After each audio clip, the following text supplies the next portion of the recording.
Saya agak agak konyol dan agak bandel sih. Mm-mm. Pulang kerjanya jam 4 sore, Mm. saya ke GOR buat Gor. main basket.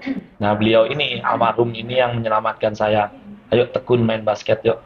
Ya mungkin jarang ada yang ini ya. Mungkin ini hal yang jarang diceritakan sebenarnya Iya, kan. saya nggak pernah. Nah, ini bersyukur banget WM Sport Channel bisa ketemu sama Kak Anton dan Terima kasih. mendapatkan cerita yang luar biasa ini.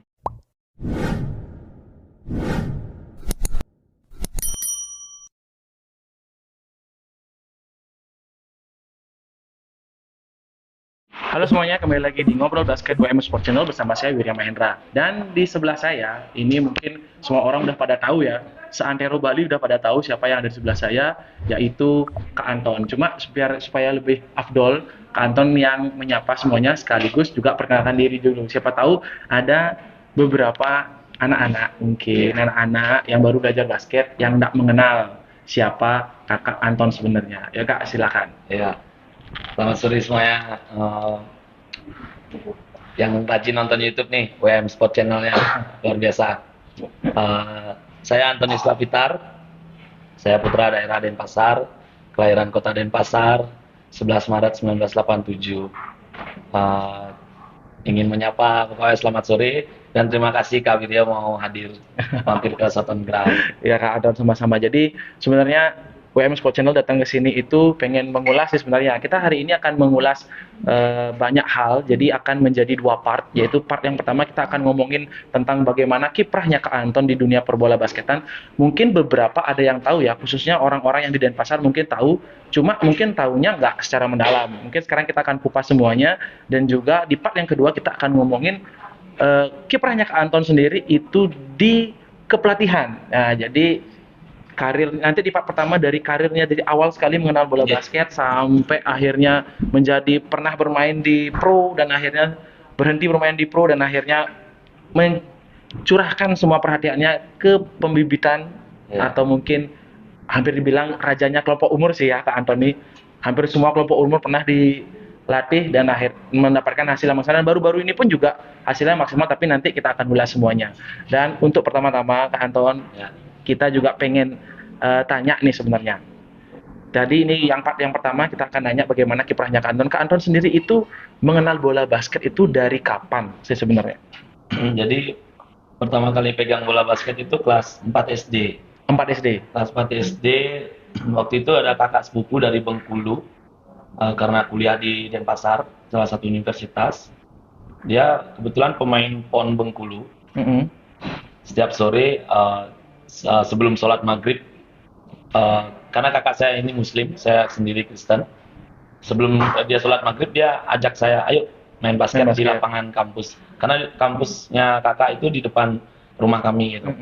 Jadi kami main basket sore-sore tanpa sepatu. Ya pokoknya selayaknya anak-anak kecil bermain. Iya, Gitu aja kayak anak kecil main ya, sepak bola sih. Nggak Ya. lebih lah ya, kayak kita main sepak bola di gang. Gitu. Gitu aja sih, nggak lebih. Lalu akhirnya keterusan? Enggak. Oh enggak? Malah skip, malah lulus SD itu saya pergi ke sekolah, ada salah satu sekolah seminari namanya, sekolah calon imam untuk sekolah pastur gitu. Seminari menengah di daerah Tukel, di daerah Dalung, Kota Utara. Jadi saya sekolah di asrama itu bersama salah satu legenda basket Indonesia, Pontianus Nyoman Indrawan. Saya adik kelasnya 1 tahun. Beliau sendiri kakak kelas saya 1 tahun. Di atas saya. Oh gitu. Jadi mengenal bola basketnya sendiri di kelas 4 SD dan belum menekuni waktu itu. Belum. Dan kalau boleh tahu waktu itu menekuni apa sih sebenarnya Anton? Lebih suka lebih suka ke arah yang mana pada saat itu? Saya agak konyol dan agak bandel sih. Suka mancingin kolam di tetangga, kolam ikan. Rusuh dia. Buat rusuh pokoknya. Ya layaknya ngambilin mangga orang. Ya layaknya anak-anak zaman dulu sih ya, sebenarnya. Ya senakal-nakalnya kita dulu lah pokoknya. Dan akhirnya Kak Anton mengambil jalan di perbola basketan itu kapan? Kan mengenalnya sudah cintanya sekarang sama bola basket. Mulai mendalamnya itu setelah lulus SMK. Setelah lulus SMK. Memperdalam. Tapi selama SD, terus habis itu ke sekolah apa namanya tadi namanya lupa. Seminari. Seminari itu nggak ada ekstrakurikuler basket, nah ngambil tentang pro basket cuma main-main aja. Di sana ada pernah mengikuti apa namanya Porseni Porja, ya, Badung. Pernah kami mengikuti itu. Cuman saya kan yang namanya bukan pemain yang Bagus. seperti senior-senior, Hmm. hanya bermain ya mengikuti hati, bersenang-senang gitu. Jadi nggak terlalu fokus. Setelah lulus SMK, saya suka bermain di Gor Ngarai yang di outdoor. Ya. Saya suka bermain di Gor Ngarai, jumpalah senior-senior, kenalan. Tapi di sela-sela itu, karena saya sekolah di asrama, saat-saat kami libur itu 2 minggu sekali boleh pulang ke rumah, dan itu liburnya cuma 5 jam, 5 jam ya. Terus? Jadi saya dijemput orang tua, saya pulang. Di sana saya setiap sampai rumah hari Minggu pagi, saya sempatkan waktu ke GOR untuk menonton. Waktu itu mungkin ada pelatihan-pelatihan PON itu, senior-senior seperti Kak Rusta, Kak Doni, Kak Wiwi, Kak Ivan yang merupakan idola-idola kita lah. Kita taunya, ini pemain-pemain hebat ini. Jadi saya menyempatkan waktu lah main ke GOR, padahal hanya menonton. Kadang-kadang bawa bola, cuma siang-siang gitu. Itu aja sih kita. Saya sendiri untuk awalnya di sana mulai seneng banget gitu. Happy aja setiap pegang bola. Nah, lulus SMK, saya putuskan untuk bekerja. Saya bekerja di bengkel. Pulang kerjanya jam 4 sore, saya ke GOR buat main basket. Lalu mulai menekuni serius, benar-benar serius itu sempat ragu karena ada kawan satu namanya Riko Andi Dharma, sama kakaknya juga. Cuman yang paling sering menawari Riko, yuk ikut latihan sama saya, kamu kan bisa lari, bisa melompat, dia bilang. Saya bilang saya nggak punya sepatu, udah nanti pakai sepatu saya, dia bilang gitu. Jadi ya saya mau. Cuman hari pertama latihan serius itu saya seperti orang diare rasanya. Kok gitu? Maksudnya? Pelatihnya wah kejam pelatihnya. Nah, ini juga nih. Pelatihnya kejam gitu. Berarti kalau boleh tahu juga sekalian mumpung ngomongin masalah pelatih, siapa sih pelatihnya Kak Anton pertama kali waktu itu kalau boleh tahu? Pelatih pertama kali saya almarhum Ferry Kurniawan. Pelatih legendarisnya Bali ya? Ya, pelatih legend. Beliau yang sebenarnya kelam. Jadi ada dua sisi kehidupan, yang satu sisi saya anak-anak yang suka bermain basket, satu sisi saya punya lingkungan yang luar biasa ekstrim. Lingkungan yang lingkungan kami di rumah itu juga ada yang ya saya juga konsumsi alkohol. Wah, ya yang maksudnya benar-benar ekstrim di usia yang memang terbalik sama hobi saya itu. Nah, beliau ini almarhum ini yang menyelamatkan saya. Ayo tekun main basket yuk, supaya kamu bisa jadi pemain. Dari sana saya punya motivasi yang benar-benar memacu diri. Saya sempetin pulang dari bengkel, saya mandi, malamnya saya latihan. Pada saat fase itu, apakah Kak Anton memang berpikir saya mau jadi pemain nantinya ke depannya, pemain basket yang pro? Apakah pada saat itu cuma hanya mengikuti hati nuraninya saja, nalurinya Kak Anton aja? Karena di basket Kak Anton mendapatkan happy, yang tadi Kak Anton bilang happy, habis itu seneng nimbrung sama teman-teman, kamu punya teman-teman banyak, otomatis habis itu mungkin bisa keluar dari zona-zona ekstrim yang Kak Anton bilang. Pada saat itu Kak Anton memang pengennya ke pro atau cuma ikutin hati nurani aja? Belum, awalnya itu ya naluri aja, tapi sempat ngilang. Latihan pertama sampai mau diare rasanya, udah nggak jelas. Menghilang 1 minggu, minggu kedua lagi dirayu lagi sama kawan saya ini. Saya tertarik lagi, saya mencoba lagi. Saya bilang ini, masa saya menyerah cuman begini aja gitu. Sebenarnya saya nggak ada tujuan awalnya kan mau kemana. Saya cuman pengen bisa aja. Jadi pertama itu motivasinya pengen bisa aja dulu? Pengen bisa aja. Karena di zaman saya SMK, lingkungan ekstrim, saya nih supporter setia pemain basketnya Kota Denpasar. Salah satunya waktu itu Tole, Ari Budi, ada banyak, ada Giantara, ada anak Resman, siapa Dewa Andi. Dan akhirnya bermain bareng sama mereka akhirnya kan? Ya, saya waktu itu hanya menjadi supporter setia yang Awalnya. kalau ada keributan saya maju, yang, oh pokoknya ayo ribut gitu. Saya cuma jadi supporter gitu aja. Gitu. Ya, tapi cemburu, jealous. Suatu momen tuh ada mereka latihan untuk Kota Denpasar, membela Porseni Bali gitu apa namanya. Berarti kalau Porseni Bali tingkatnya masih pelajar ya? Ya, SMA ya. Mereka udah pakai baju Kota Denpasar. Saya nonton, saya cuma main di luar tanpa sepatu. Jealous, saya jealous. Ya. Kayak Jadi punya rasa kepengen ya. aku pingin gitu. Aku ingin.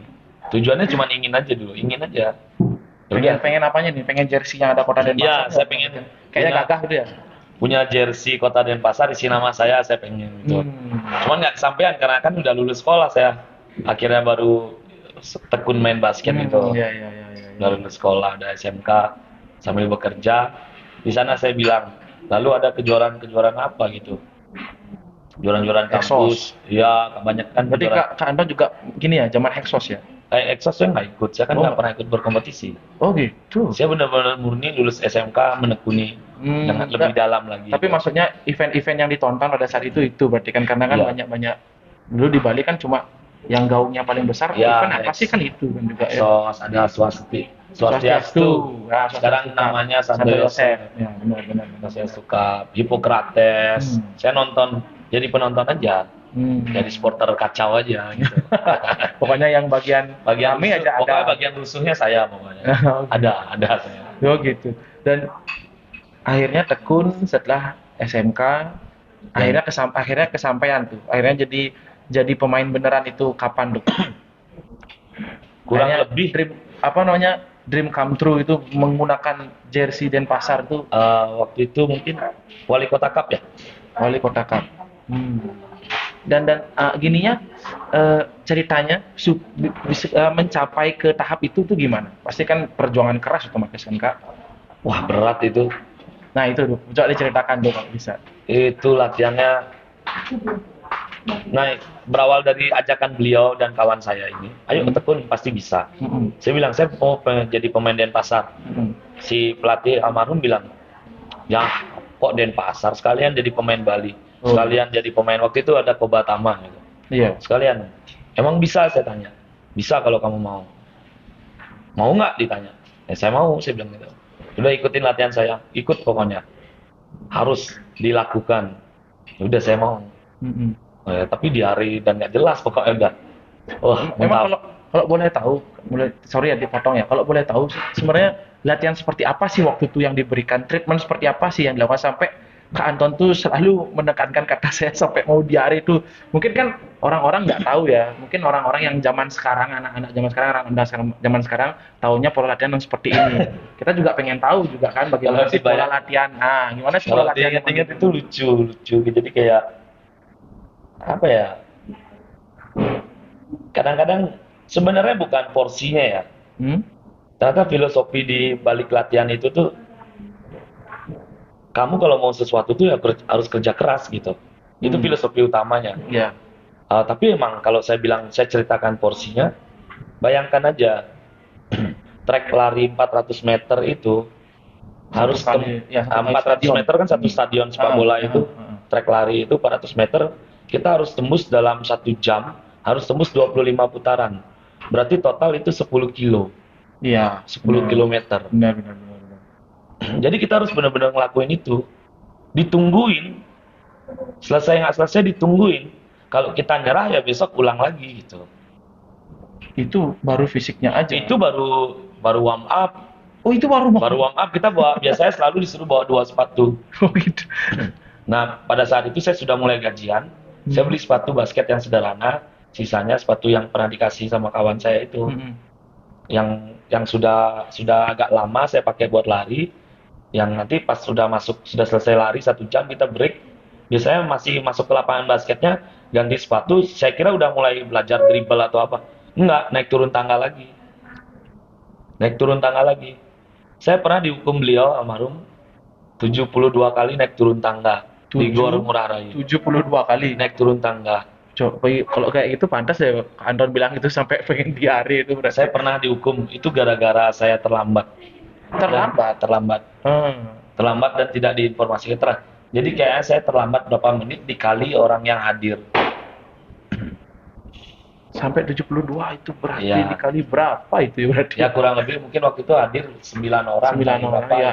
Ya 10 ya 9-an. telatnya berapa menit lah dikali itulah saya aduh saya bilang ini di perjalanan lari itu saya sudah nyerah pulang itu bagusan cuman dalam hati saya bilang dia nawarin pengen nggak jadi pemain keinget lagi. Iya, ya tapi kan sebenarnya kan gini, apa namanya? Kak Anton dengan basic yang dulunya mohon maaf ya, Ya, agak ugal-ugalan itu, terus mendapatkan tekanan yang seperti itu biasanya kan nyerah dan kadang-kadang berpikir gini, apaan sih nih? iya Aduh, benar. bukan saya banget sih nih. Iya, Kok iya. saya diperintah karena kan kalau zamannya kalau seperti gambarannya Kak Anton tuh kayak susah untuk diatur gitu loh. Iya, Sedangkan iya. sekarang bergabung ke suatu permainan yang harus diatur. Iya, iya. Kan agak berbanding Iya, emang. terbalik. Itu kok Kak Anton masih tetap mau survive gitu loh. Ya, itu dia. Dia cuman bilang, "Kamu pengen nggak?" Dia cuman pertanyaannya itu, "Kamu mau nggak jadi pemain?" gitu. Saya bilang mau. "Kamu pengen nggak seperti kakak-kakakmu?" Ada kakak Glenn, ada kakak Ivan, kakak Arusta yang notabene-nya sudah senior dan dia ceritakan lah, apalah kakak-kakak yang luar biasa ini latihannya sama seperti kamu. Ya saya tahu sih, saya nonton waktu itu kan liburan-liburan sekolah Ya. dulu. Saya pengen gitu, saya bilang. Terus saya juga jelas dengan seangkatan saya seperti Tole yang size-nya sama sama saya, tapi pada saat itu sudah ikut PON, sudah membela gitu. Mm-mm. Jelas saya ingin gitu, saya ingin. Jadi ya Saya ingin. motivasi itu yang Motivasi membuat itu yang buat saya terus bertahan. gitu. Saya mau belajar. Dan saya punya pikiran suatu saat saya akan melampaui kalian, saya bilang. Dalam Nah, hati, masih dalam hati, nggak di-share. ya. Dan sekarang hari ini first time saya share, mungkin ditonton orang. Ya mungkin jarang ada yang gini ya. Mungkin ini hal yang jarang diceritakan sebenarnya. Iya, Kan? saya nggak pernah. Nah, ini bersyukur banget WM Sport Channel bisa ketemu sama Kak Anton dan Terima kasih, mendapatkan cerita yang luar biasa ini. Oke, lanjut nih Kak ya. ya silakan. Terus akhirnya Kak Anton kan tembus tuh semuanya dari semua kerja keras yang Kak Anton dapatkan dan akhirnya tadi Kak Anton bilang pada saat wali kota itu rasanya gimana? Wih, happy banget. Wakili Denpasar lah ya. Mm-mm. Wali kota Cup kan memang untuk kota Denpasar. Heeh. Waktu itu antar klub yang diadakan. Nah, waktu itu saya bergabung di eh, klub Merpati. Waktu itu saya bergabung karena beliau almarhumnya adalah legendanya pelatihnya di sana. Gitu. Jadi saya emang awal mulanya bermain basket untuk klub Merpati awalnya. Saya dipilih lah, luar biasa yang excited. Waktu itu saya nggak salah main sama Istardi, Radika. Padahal dia masih junior saya 3 tahun 4 tahun, cuman saya bermainnya selevel sama dia masih karena saya kan baru mulai itu. Iya. Ada Arista, ada Resa, Itu ada di umur, Kevin. di umur berapa sih? Kak Waktu itu Anton saya baru baru lulus, mungkin 19 saya waktu itu. 19 ya benar saya. baru lulus Ya, SMK itu ya. Ya, SMK baru benar lulus saya. 19 saya bermain. Dibuatlah challenge sama almarhum. Heeh. Satu 3 point dikasih uang Rp1.000. Di zaman itu Zaman itu ya. lumayan. Satu blok 1.000. Satu assist Rp500. Jadi kami berlomba untuk melakukan itu. Selain bermain dengan tim, kami berlomba untuk mencari uang. Challenge itu. Dan pada akhirnya saya yang paling banyak dapat waktu itu. 19.000 kalau nggak salah. Ini kok kayaknya ini cerita yang menarik. Cuma kalau misalnya diterapin saat ini gimana ya kira-kira ya sama pelatih? Nanti takutnya anak-anak money oriented ya. Iya, bisa jadi. Bisa aja. Kalau sekarang ini, kalau dulu mungkin beda kasus Beda ya, kan. beda ya. Kalau dulu beda kasus buktinya. Mungkin boleh diterapin, cuman gayanya dibedain dikit. Iya sih sebenarnya. Mungkin bukan dengan uang ya, mungkin dengan Yang minuman lain. lah, minum air mineral atau Nanti di traktir atau ini air dapat yang ini. punya rasa lah, atau Pocari atau apa, atau sering ada brandnya air mineral dan minuman-minuman rasa. Yuk yang 3 point dapat minuman ini yang mungkin bisa begitu kan. Iya sih. Bisa aja kan. Ya. Maksudnya seperti memberikan reward kan dia. Iya bener-bener. Ya, Lanjut itu sekarang. jadi akhirnya kami peringkat 1 gitu. Peringkat 1. Nah, mulailah ada seleksi apa lah gitu ya. Persiapan porprov. Nah, puji Tuhan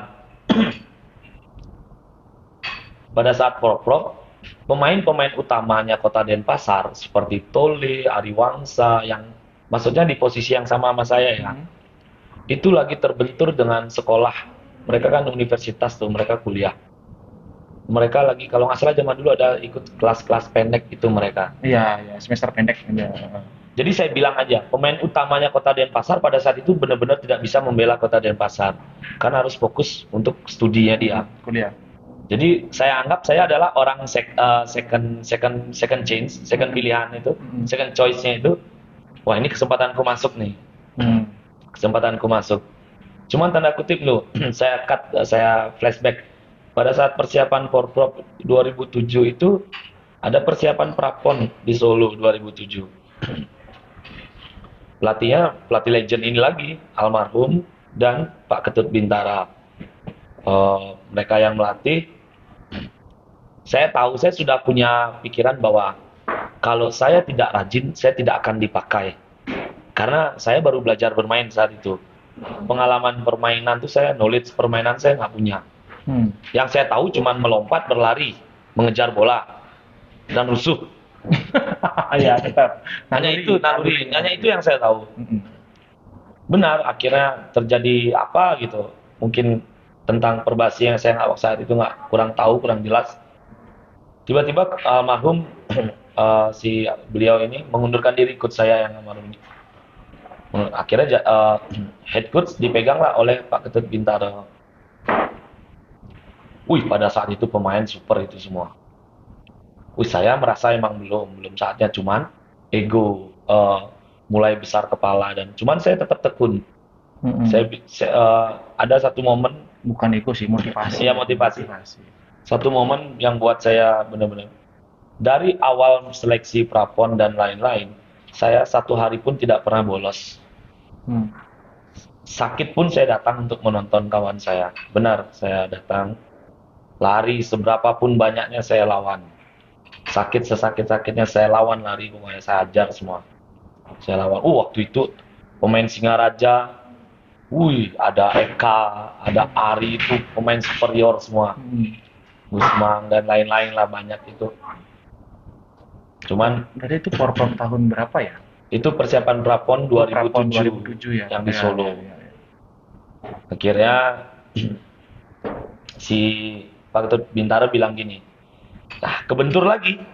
Banyak pemain-pemain utama yang tidak bisa mengikuti karena pada saat itu bersamaan dengan studi-studinya mereka. Benar. Saya cuma dititip pesan, disampaikan di usai latihan. Anton, rajin latihan, jangan sampai absen. Agar kayak guru, kamu rajin datang ke sekolah walaupun kamu nggak bisa mengikuti pelajaran, kamu dapat nilai tambahan. Nilai plus. Nilai plus. Benar. Saya hanya ingin melakukan itu, saya mau aja. Kepilih nggak kepilih, saya mau datang. Karena pasti akan dapat ilmu. Ya, saya tahu. Akhirnya saya dikasih rezeki, saya berangkat. First time saya pergi itu ke kota Solo. Ya, walaupun nggak dapat main ya, cuma main 2 menit, 1 menit, it's okay lah. Dan memang kami kalah. Karena itu bukan tim yang terbaiknya Bali pada saat itu. Nah, cuman yang namanya kita sudah bela Bali, saya kan mimpi punya baju jersey ya, isi nama. Sudah membela itu, sombong lah saya. Besar kepala. First time yang transisi first time sama ini itu kan beda ya. Besar kepala saya. Pulang ke Bali ikut Porprov, songong, mainnya nggak teratur. Pokoknya seenak udel saya bermain. Tidak pakai rasa dengan tim. Karena saya ngerasa aku nih habis main prapon, songong, kena batunya lah, kalah. Nangis, saya pulang, almarhum manggil saya, beliau disuruh diundang ke rumahnya ngobrol. Kalau dia bilang prosesnya memang ada, kamu akan mengalami semuanya, tapi ingat kamu harus cepat ambil perubahan, jangan sampai berlarut-larut seperti ini. Kamu ini manusia, semua punya salah. Sekarang berubah jadi lebih baik. Iya, benar. Di sana saya benar-benar, saya diundang ke rumahnya benar malam. Ya, siap saya bilang itu. Kita manggilnya dulu Koko kan, siap Koko saya bilang. Itu dan buat saya langsung, saya pengen belajar jadi lebih baik aja sih. Itu aja. Jadi hampir semua ya, hampir semua pemain basket juga punya fase seperti itu ya. Jadinya kan dari saya rasa iya sih. Iya, saya rasa semua player. Pasti. Saya pun juga ngerasain hal yang sama gitu kan. jadi apa misalnya bagus di daerah ke tempat lain kan belum tentu. Iya, Nah, itu dia, gitu iya, juga benar. sih sebenarnya. Nah, dan akhirnya kena batunya, terus habis itu tobat istilahnya ya. Tobat dan setelah itu apa lagi kelanjutannya dalam karirnya Kak Anton? Setelah kan nggak stuck langsung di Prapon kan? Nah setelah Start itu, Porprov kami nggak dapat peringkat, Prapon mm-mm, juga enggak. Pulang waktu itu senior kami Kak Rusta pulang latihan bersama di Merpati, waktu itu masih mm-mm, bersama-sama latihan sore-sore gitu. Almarhum bilang, "Titip ini satu adikmu, larinya cepet kuat kok bisa nembak," dia bilang. Langsung Kak Rusta nanya, "Siap kamu untuk terjun di pro?" Saya bilang, "Saya rasa berat, cuman kalau saya ini mau saya training di sana." Jadi waktu itu zaman 2007 akhir tuh saya pergi ke Kalila Jakarta, diajak Kak Rusta. Uang tiket bus Kak Rusta yang beliin. jadi berarti waktu itu Kak Rusta itu sudah di Kalila ya, sudah Sudah sebagai kapten kalau nggak salah di dia. Kalila ya, memang lebih dulu ya kan. Heeh. Terus Ya, Kak Rusta berjasa untuk karir saya. Opening karir saya dia yang berjasa. Dia selalu hmm, nasihatin saya. Diajarin banyak lah. Kita merantau namanya. Saya ketemu banyak orang berbeda gaya kepelatihan. Itu yang benar-benar saya lihat. Lumayan saya lama kan di sana belajar banyak. Pulang saya bilang belum siap saya untuk di level ini. Jauh. Masih jauh, masih jauh. hmm, Jam terbang masih jauh lah ya. hmm, Experience saya. Akhirnya pulang. Nah, waktu itu zaman ini kita kita ngomong segi undergroundnya hmm, hmm, Liga Universitas di Bali lah. Tapi sebelum ke sana, Hmm. itu yang memutuskan Kak Anton mau pulang itu Kak Anton sendiri apa memang nggak dapat kontraknya dari Kalila? Saya memutuskan, saya emang Oh nggak dapat gitu. kontrak. Waktu itu cuma dapat latihan sebulan, ya sebulanan lebih. Akhirnya saya ikut sparring dan saya ngerasa emang belum siap, jauh Oh levelnya. gitu. Itu IBL kelas apa itu pemainnya waktu itu? Kalau yang Kobatama. Kalila itu isinya ada Ali Budimansyah, Ya, ya. Romi Chandra waktu itu, Kak Rusta, ada pemain-pemain Popo. Heeh, Wah, ya, pemain-pemain luar ya. biasa itu, Hmm. pemain di tingkatan luar biasa itu. Kalau mungkin anak-anak yang sekarang nggak ada yang Junior. tahu tuh Kalila. Mungkin bisa diibaratkan Pelita Jaya Iya, yang sekarang sekarang jadi ya. Pelita Sekarang jadi Jaya. Pelita Jaya Sekarang ya jadi mungkin. Pelita Jaya, Buat Bakri. buat anak-anak muda yang nggak tahu apa itu tim Kalila mungkin Pelita Jaya nah itu karena Kak Rustar pun juga merasakan perpindahan itu ya Oh, bernama Kak Pelita Rusta Jaya. mungkin di eventnya sudah mengalami tiga, tiga generasi Generasi event ya ya. eventnya. Dari Kobatama, IBL, IBL, dan NBL. NBL ya, Iya kan? NBL. Luar biasa. Dan Ya. sekarang sebagai pelatih di IBL Rebound ya. Sama Ya kan? itu ya Bersama sama Bali United ya. ya. Wah, dia sudah empat dekade ya. Dekade. Udah ada maksudnya empat generasi dia. Yang mudah-mudahan nanti next level harusnya bisa naik jadi pelatih utama, pelatih Amin. kepala ya. Kalau itu saya amin. Karena kan Bagus. Untuk masa iya sih Bali United nanti pelatihnya dari luar terus ya, mudah-mudahan ya, ada semoga ya. anak misalnya anak apa namanya apa sih istilahnya Harus lokal lah.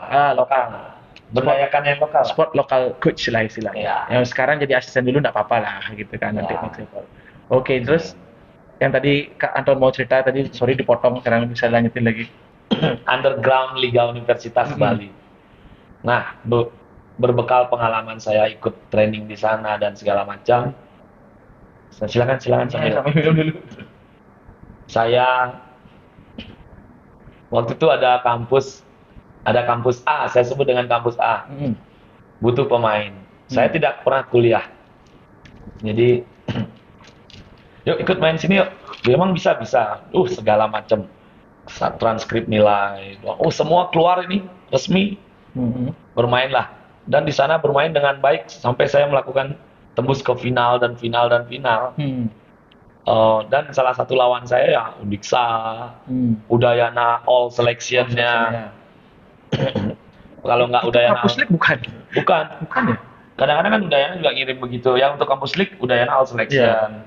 Kalau fakultas paling saya Hippocrates ketemu final ekonomi lagi yang pemainnya kumpul semua dari zaman kapan udah kumpul. Itu sisi undergroundnya Liga Universitas Bali itu bisa comot sana comot sini, pemain yang nggak kuliah jadi pemain nggak kuliah. Di sana mungkin jadi experience saya untuk bermain, mematangkan cara saya bermain mungkin. Ya, sebenarnya Itu. sebenarnya hal yang itu nggak patut ditiru ya sebenarnya ya, nggak patut ditiru. Cuma karena Ya, memang sebenarnya ya sebenarnya nggak etis lah, nggak. bukan nggak etikanya udah. Sekarang Mm. kalau mau pakai ya pakai pemain asli itu Iya. sebenarnya. Ya itu contoh yang buruk sebenarnya. Cuman itu ada sisi aku bilang tadi underground. Tapi memang begitu nyatanya di Bali pada saat itu nggak seperti sekarang perbola basketannya. Iya, iya, Kalau iya. dulu kan orang yang main basket masih itu aja Iya. kalau zaman dulu. Jadi Iya, benar. jadi kalau kita bilang itu etis apa enggak ya memang beda zaman, ya jelas otomatis kita bilangnya nggak etis untuk sekarang. Tapi pada saat itu ya memang banyak yang seperti itu. Jadi ya memang Ya paling nggak kita sebagai generasi penerus sekarang bisa tahu lah merubah ya merubah itu menjadi satu struktural yang bagus. Kalau ada event kita bisa berkompetisi dengan tim yang murni. Itu kita harus ubah, kita generasinya sekarang kan. Apalagi kita sudah pernah ada di pengalaman yang dulu undergroundnya itu kan gitu. Terus setelah berkecimpung di dunia perbola basketan mahasiswa, terbesit nggak dari Kak Anton sendiri ingin kembali mencoba untuk naik ke pro? Iya, mencoba. Waktu itu ada kalau nggak salah Istardi waktu itu bermain untuk UPH. Radika itu harusnya dipanggil sama IM saat itu merger sama Hang Tuah. Jadi namanya IM Hang Tuah gitu ya. Ya, ya. Cuman ditolak, kayak mereka kayak nggak konsen ke pro. Ditawarin lah, dilempar ke saya di telepon.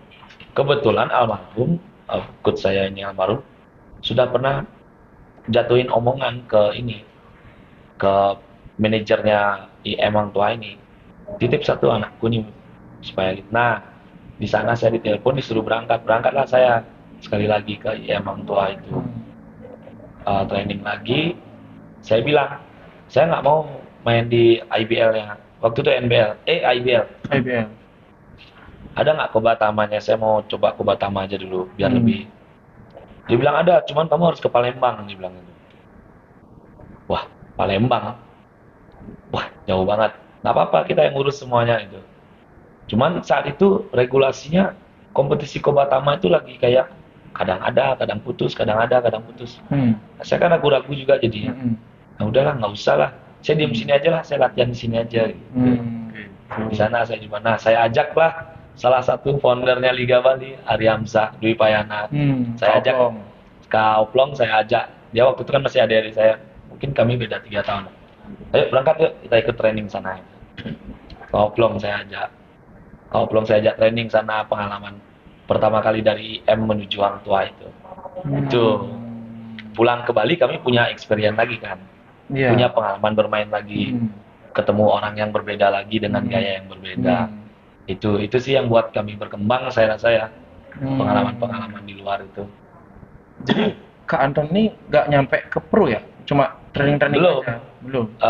Akhirnya tembus. Oh, akhirnya tembus. Nah, itu kapan tembusnya?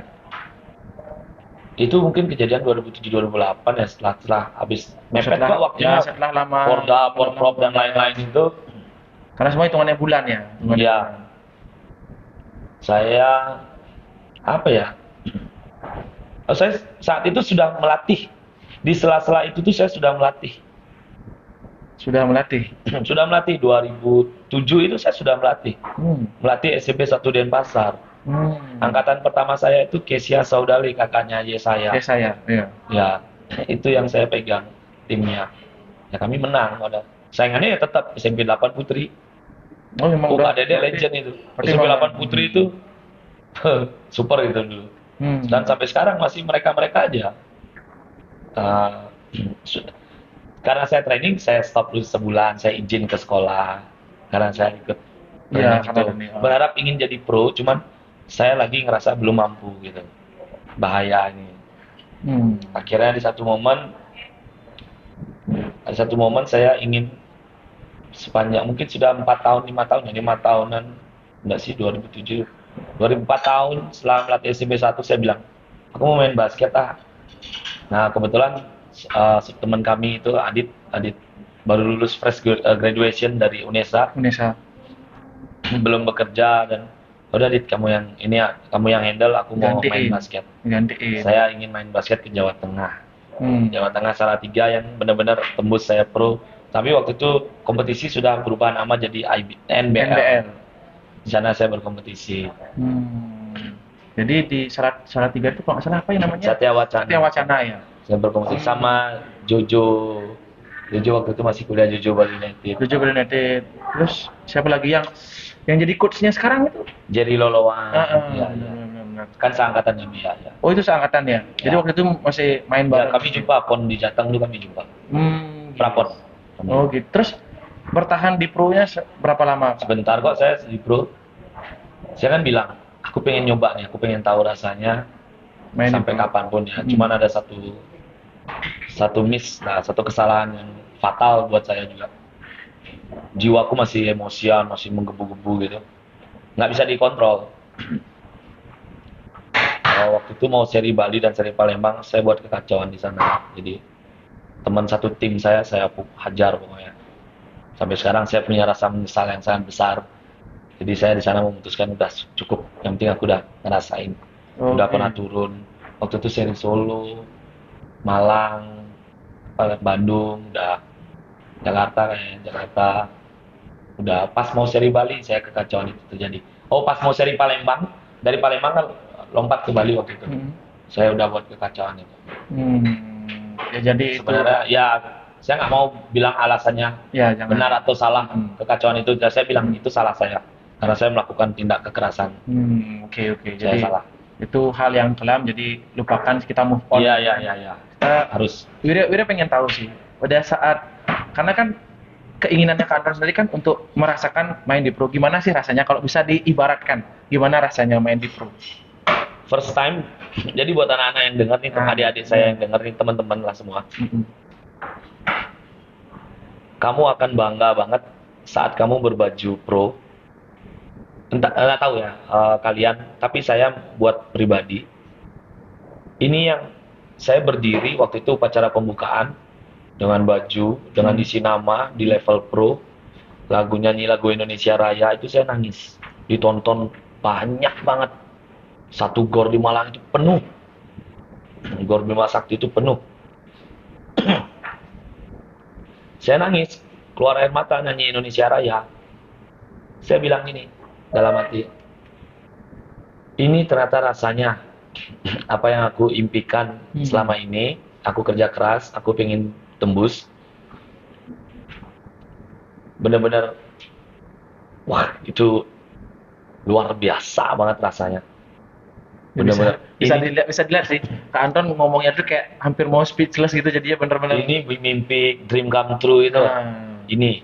Jadi saya anggap ratusan anak muda di Indonesia yang suka main basket, mimpinya di sini nih, berdiri di sini nyanyi lagu Indonesia Raya pakai baju pro. Benar-benar suatu saat kamu harus raih semuanya, anak-anak, adik-adikku, pokoknya kamu harus raih semuanya.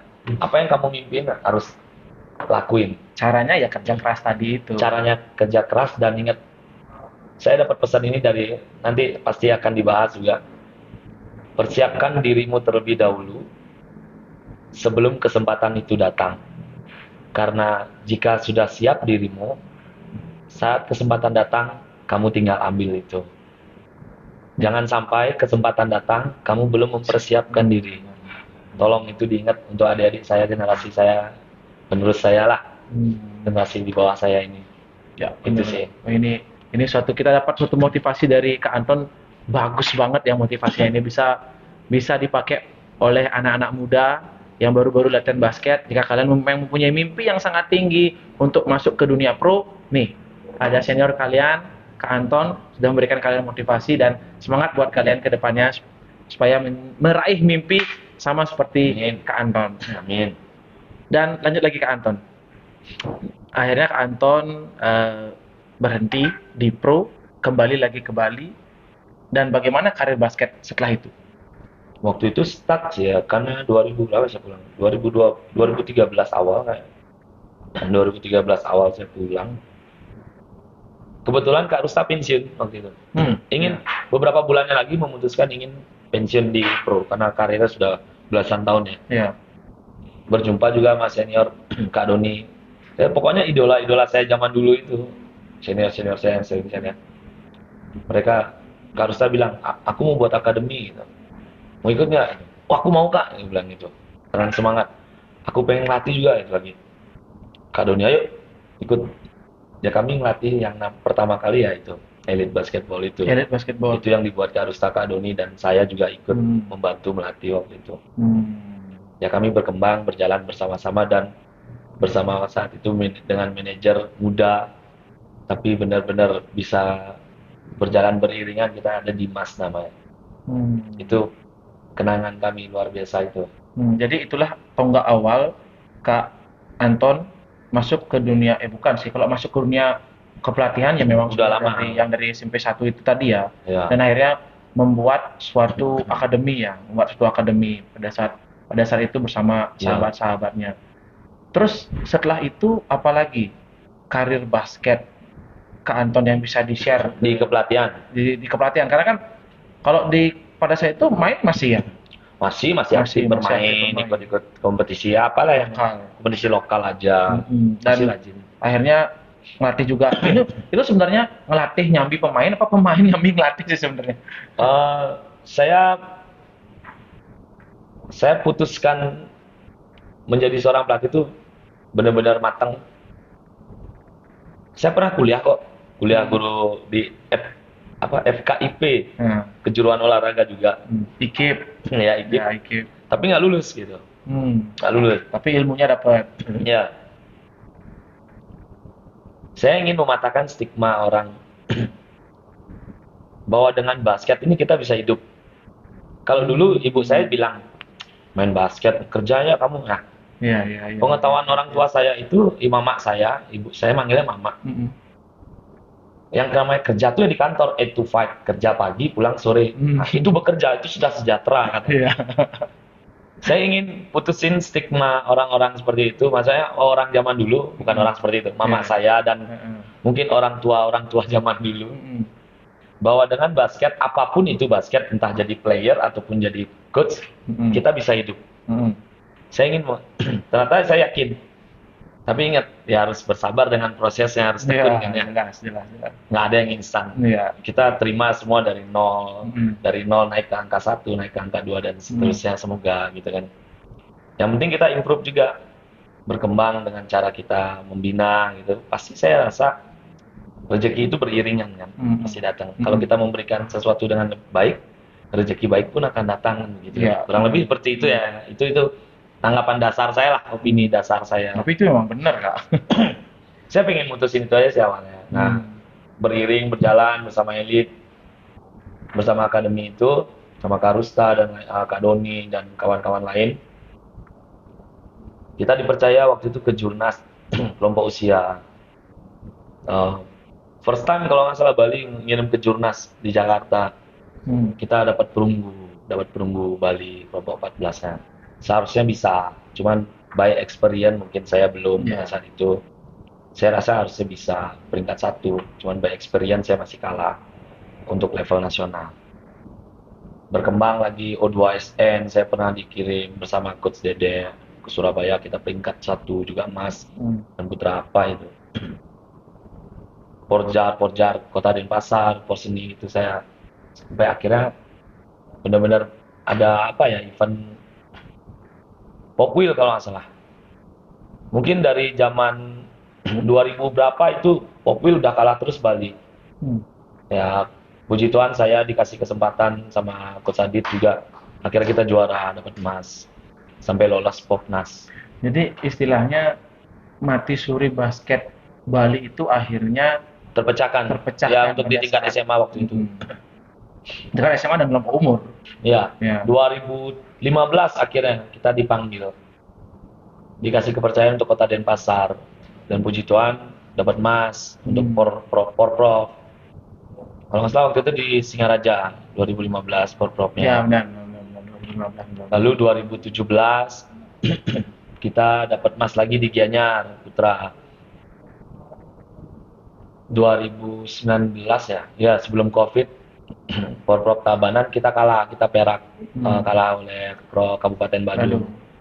Ya itu juga, itu jadi pengalaman juga karena ternyata basket kan permainan dengan waktu ya, persekian detik itu penting. Benar, benar, benar. Jadi setiap pelatih harus dan wajib prepare permainan persekian detik itu harus kita prepare juga.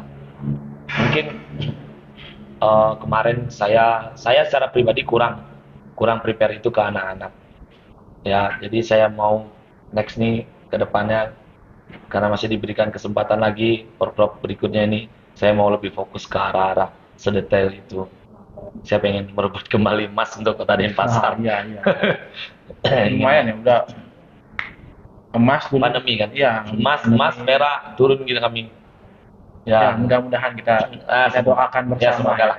Dan anak-anak yang nonton, anak-anak Denpasar yang nonton, ini adanya udah ngomong seperti itu, berarti kalian harus kerja keras, kan? Iya, Harus sama-sama harus bisa ngerebut saling emas. mendukung ya. Mm-mm.